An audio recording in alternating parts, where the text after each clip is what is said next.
Hey guys, so here's a quick video of how you can set a custom message using data source variables based on information that is entered in another control. And so this should now be available for all tenants.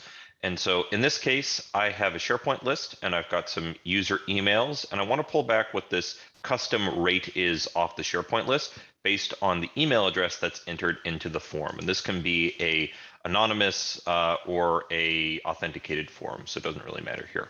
So let's go back in. So the way that I've set this up is that first I went and I created what is a data source to connect to our SharePoint environment here. And then I went and created a data source variable. And so this data source variable is a new construct in the form. And so it can come in here, and let's go ahead and edit this real quick. And I just set this up so that SharePoint is my data source. I could specify the number of columns or specific columns I wanted back and the number of items. I just said, get me all the columns. But then I set this condition. So when the user email, so this user email column is equal to, and then my email control from my form. So I inserted that email control there.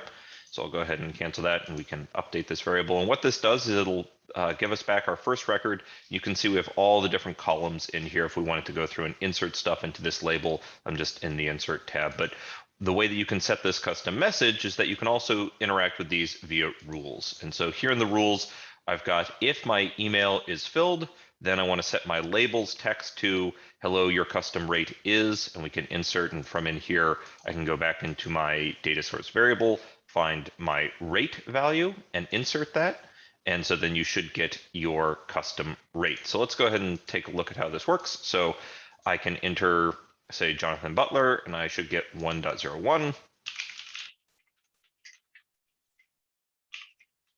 It'll do a little lookup here.